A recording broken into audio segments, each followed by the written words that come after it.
सबको नमस्कार। 2015 एक प्रकार से मेरी इस वर्ष की आखिरी मन की बात। अगली मन की बात 2016 में होगी। अभी हम लोगों ने क्रिसमस का पर्व मनाया और अब नए वर्ष के स्वागत की तैयारियां चल रही है। भारत विविधताओं से भरा हुआ है। त्योहारों की भी भरमार लगी रहती है। एक त्योहार गया नहीं कि दूसरा आया नहीं। एक प्रकार से हर त्योहार दूसरे त्योहार के प्रतीक्षा को छोड़ के चला जाता है। कभी कभी तो लगता है कि भारत एक ऐसा देश है जहां पर त्योहार ड्रिवन इकोनॉमी भी है। समाज के गरीब तबके के लोगों को आर्थिक गतिविधि का वो कारण बन जाता है। मेरी तरफ से सभी देशवासियों को क्रिसमस की भी बहुत बहुत शुभकामनाएं और 2016 के नववर्ष की भी बहुत बहुत शुभकामनाएं। 2016 का वर्ष आप सभी के लिए ढेरों खुशियां लेकर के आए। नया उमंग, नया उत्साह, नया संकल्प आपको नई ऊंचाइयों पर पहुंचाए। दुनिया भी संकटों से मुक्त हो, चाहे आतंकवाद हो, चाहे ग्लोबल वार्मिंग हो, चाहे प्राकृतिक आपदाएं हो, चाहे मानव सर्जित संकट हो। मानव जात सुख चैन की जिंदगी पाए, इससे बढ़कर के खुशी क्या हो सकती है। आप तो जानते ही हैं कि मैं टेक्नोलॉजी का भरपूर प्रयोग करता रहता हूं। उससे मुझे बहुत सारी जानकारियां भी मिलती हैं। माईगॉव मेरे इस पोर्टल पर मैं काफी नजर रखता हूं। पुणे से श्रीमान गणेश वी सावलेसवारकर, उन्होंने मुझे लिखा है कि ये सीजन, टूरिस्ट की सीजन होती है। बहुत बड़ी मात्रा में देश विदेश के टूरिस्ट आते हैं। लोग भी क्रिसमस की छुट्टियां मनाने जाते हैं। टूरिज्म के क्षेत्र में बाकी सब सुविधाओं की तरफ तो ध्यान दिया जाता है, लेकिन उन्होंने कहा है कि जहां जहां टूरिस्ट डेस्टिनेशन है, टूरिस्ट प्लेस है, यात्रा धाम है, प्रवास धाम है, वहां पर स्वच्छता के संबंध में विशेष आग्रह रखना चाहिए। हमारे पर्यटन स्थल जितने साफ सुथरे होंगे, दुनिया में भारत की छवि अच्छी बनेगी। मैं गणेश जी के विचारों का स्वागत करता हूं और मैं गणेश जी की बात को देशवासियों को पहुंचा रहा हूं। और वैसे भी हम अतिथि देवो भव कहते हैं, तो हमारे यहाँ तो जब अतिथि आने वाला होता तो घर में हम कितनी साज सज्जा और सफाई करते हैं। तो हमारे पर्यटन स्थल पर, टूरिस्ट डेस्टिनेशन पर, हमारी यात्रा धामों पर इस सचमुच में एक विशेष बल देने वाला काम तो है ही है। और मुझे ये भी खुशी है कि देश में स्वच्छता के संबंध में लगातार खबरें आती रहती है।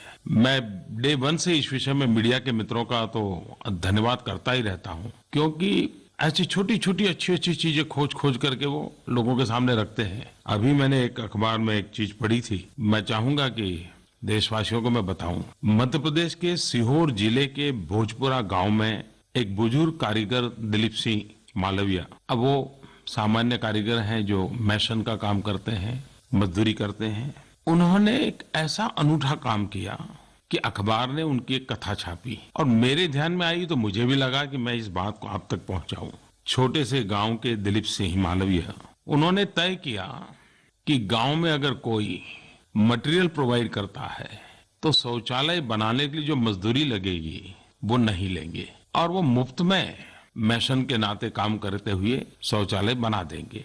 भोजपुरा गांव में उन्होंने अपने परिश्रम से मजदूरी लिए बिना, ये काम एक पवित्र काम है इस मान करके, अब तक उन्होंने 100 शौचालयों का निर्माण कर दिया है। मैं दिलीप सिंह मालविया को हृदय से बहुत बहुत बधाई देता हूं, अभिनंदन देता हूं। देश के संबंध में निराशा की बातें कहीं कभी सुनते हैं, लेकिन ऐसे कोटि कोटि दिलीप सिंह हैं इस देश में जो अपने तरीके से कुछ न कुछ अच्छा कर रहे हैं। यही तो देश की ताकत है, यही तो देश की आशा है और यही तो बातें हैं जो देश को आगे बढ़ाती हैं। और तब मन की बात में दिलीप सिंह का गर्व करना, उनका गौरव करना बहुत स्वाभाविक लगता है। अनेक लोगों के अथाग प्रयास का परिणाम है कि देश बहुत तेज गति से आगे बढ़ रहा है। कदम से कदम मिला करके 125 करोड़ देशवासी एक एक कदम खुद भी आगे बढ़ रहे हैं, देश को भी आगे बढ़ा रहे हैं। बेहतर शिक्षा, उत्तम कौशल एवं रोजगार के नित नए अवसर, चाहे नागरिकों को बीमा सुरक्षा कवर से लेकर बैंकिंग सुविधाएं पहुंचाने की बात हो, वैश्विक फलक पर ईज ऑफ डूइंग बिजनेस में सुधार, व्यापार और नए व्यवसाय करने के लिए सुविधाजनक व्यवस्थाएं उपलब्ध कराना, सामान्य परिवार के लोग जो कभी बैंक के दरवाजे तक नहीं पहुंच पाते थे, मुद्रा योजना के तहत आसान ऋण उपलब्ध करवाना। हर भारतीय को जब ये पता चलता है कि पूरा विश्व योग के प्रति आकर्षित हुआ है और दुनिया ने जब अंतर्राष्ट्रीय योग दिवस मनाया और पूरा विश्व जुड़ गया, तब हमें विश्वास पैदा हो गया कि वाह, ये तो है ना हिंदुस्तान। ये भाव जो पैदा होता है ना, ये तब होता है जब हम विराट रूप के दर्शन करते हैं। यशोदा माता और कृष्ण की वो घटना कौन भूलेगा, जब से बाल कृष्ण ने अपना मुंह खोला और पूरे ब्रह्मांड का माता यशोदा को दर्शन करा दिए, तब उनको ताकत का एहसास हुआ।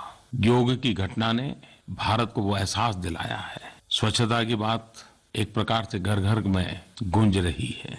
नागरिकों का सहभाग भी बढ़ता चला जा रहा है। आजादी के इतने सालों के बाद जिस गांव में बिजली का खंभा पहुंचता होगा, शायद हम शहर में रहने वाले लोगों को या जो बिजली का उपभोग करते हैं उनको कभी अंदाज नहीं होगा कि अंधेरा छटता है तो उत्साह और उमंग की सीमा क्या होती है।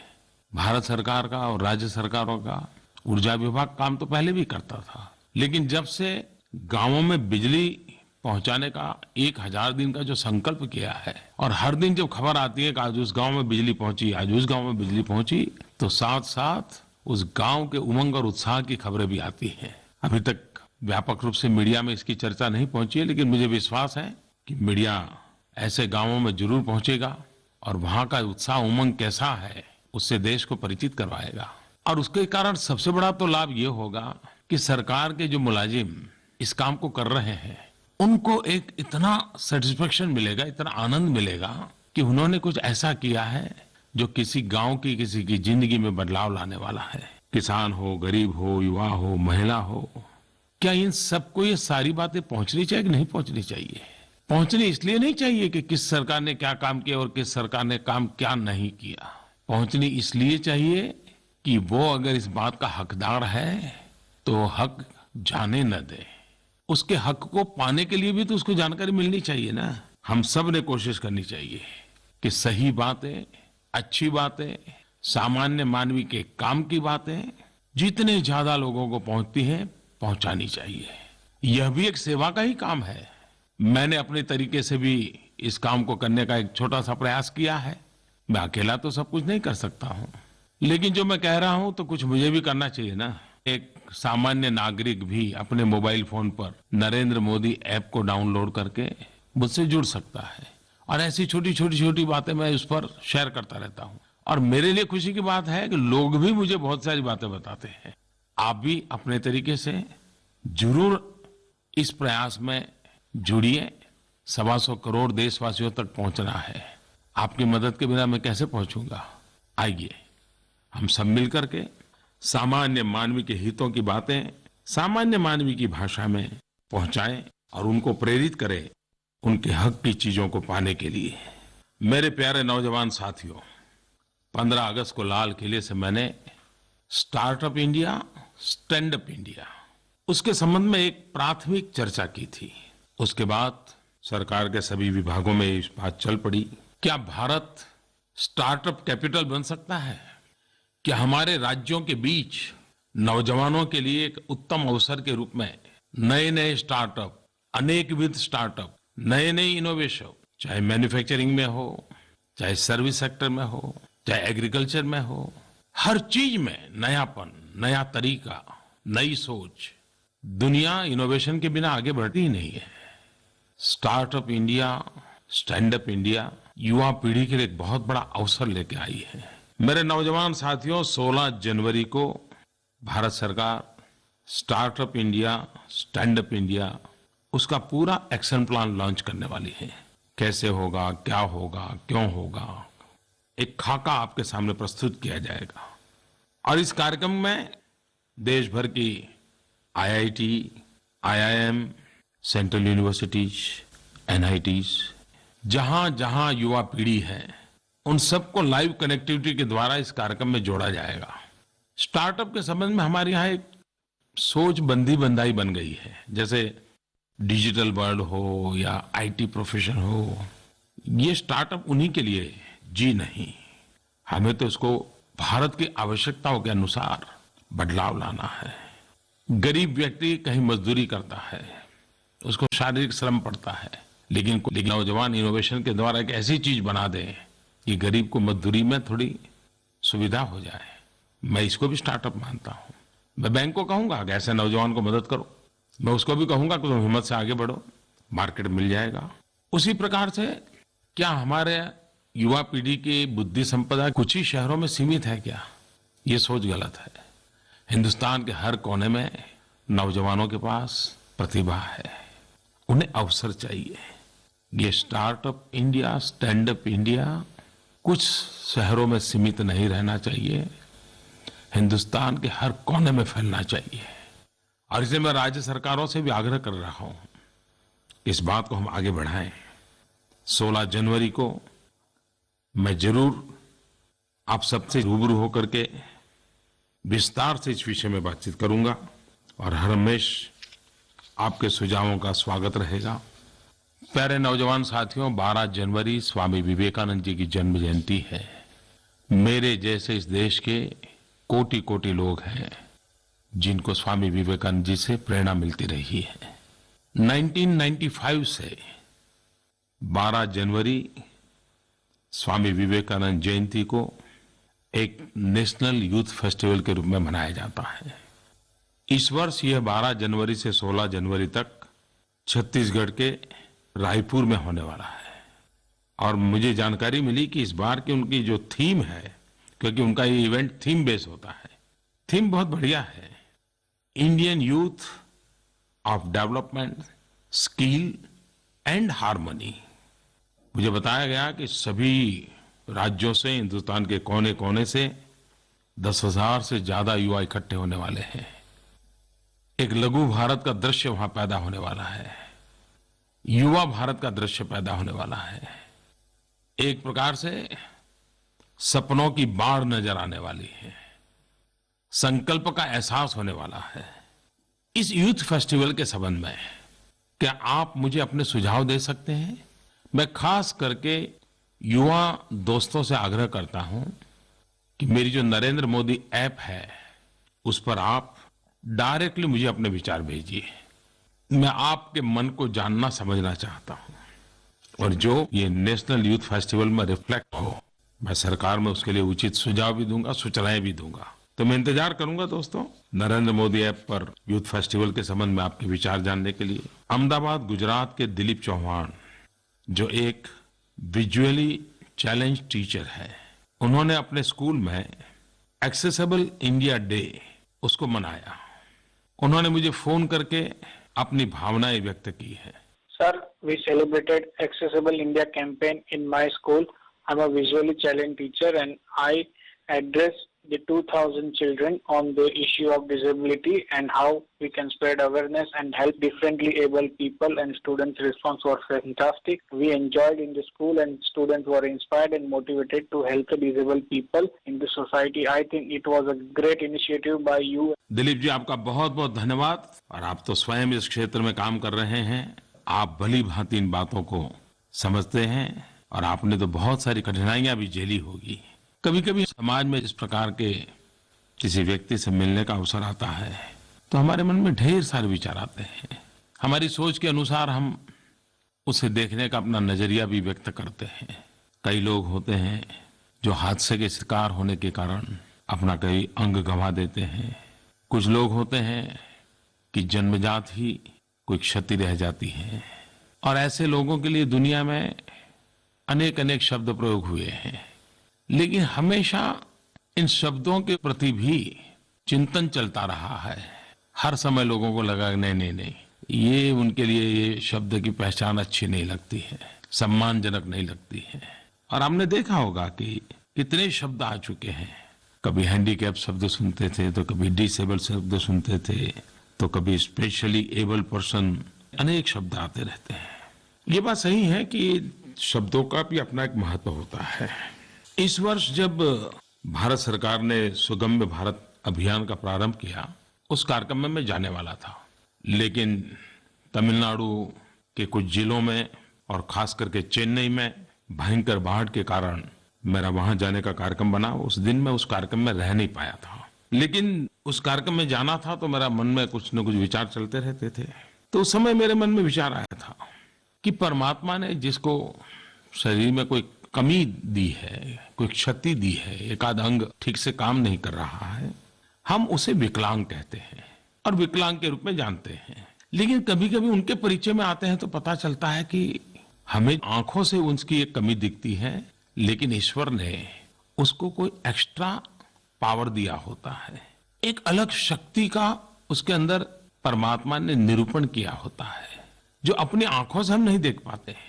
लेकिन जब उसे देखते हैं, काम करते हैं, उस अपने काबिलियत की ओर, तो ध्यान जाता है, अरे वाह, ये कैसे करता है। तो फिर मेरे मन में विचार आया कि आंख से तो हमें लगता है कि शायद वो विकलांग है, लेकिन अनुभव से लगता है कि उसके पास कोई एक्स्ट्रा पावर, अतिरिक्त शक्ति है। और तब जाकर के मेरे मन में विचार आया, क्यों न हम हमारे देश में विकलांग की जगह पर दिव्यांग शब्द का उपयोग करें। ये वो लोग हैं जिनके पास वो ऐसा एक अंग है या एक से अधिक ऐसे अंग है जिसमें दिव्यता है, दिव्य शक्ति का संचार है, जो हम सामान्य शरीर वालों के पास नहीं है। मुझे ये शब्द बहुत अच्छा लग रहा है। क्या मेरे देशवासी, हम आदतन विकलांग की जगह पर दिव्यांग शब्द को प्रचलित कर सकते हैं क्या? मैं आशा करता हूं कि इस बात को आप आगे बढ़ाएंगे। उस दिन हमने सुगम्य भारत अभियान की शुरुआत की है। इसके तहत हम फिजिकल और वर्चुअल दोनों तरह के इंफ्रास्ट्रक्चर में सुधार कर उन्हें दिव्यांग लोगों के लिए सुगम्य बनाएंगे। स्कूल हो, अस्पताल हो, सरकारी दफ्तर हो, बस अड्डे हो, रेलवे स्टेशन में रैंप हो, accessible parking, accessible lift, Braille लिपि, कितनी बातें हैं। इन सब में उसे सुगम्य बनाने के लिए इनोवेशन चाहिए, टेक्नोलॉजी चाहिए, व्यवस्था चाहिए, संवेदनशीलता चाहिए। इस काम का बीड़ा उठाया है, जन भागीदारी भी मिल रही है, लोगों को अच्छा लगा है। आप भी अपने तरीके से जरूर इसमें जुड़ सकते हैं। मेरे प्यारे देशवासियों, सरकार की योजनाएं तो निरंतर आती रहती हैं, चलती रहती हैं, लेकिन ये बहुत आवश्यक होता है कि योजनाएं हमेशा प्राणवान रहनी चाहिए। योजनाएं आखिरी व्यक्ति तक जीवंत होनी चाहिए, वो फाइलों में मृतप्राय नहीं होनी चाहिए। आखिर योजना बनती है सामान्य व्यक्ति के लिए, गरीब व्यक्ति के लिए। पिछले दिनों भारत सरकार ने एक प्रयास किया कि योजना के जो हकदार है उनके पास सरलता से लाभ कैसे पहुंचे। हमारे देश में गैस सिलेंडर में सब्सिडी दी जाती है, करोड़ों रुपया उसमें जाते हैं, लेकिन ये हिसाब किताब नहीं था कि जो लाभार्थी है उसी के पास पहुंच रहे हैं कि नहीं पहुंच रहे हैं, सही समय पर पहुंच रहे हैं कि नहीं पहुंच रहे हैं। सरकार ने इसमें थोड़ा बदलाव किया।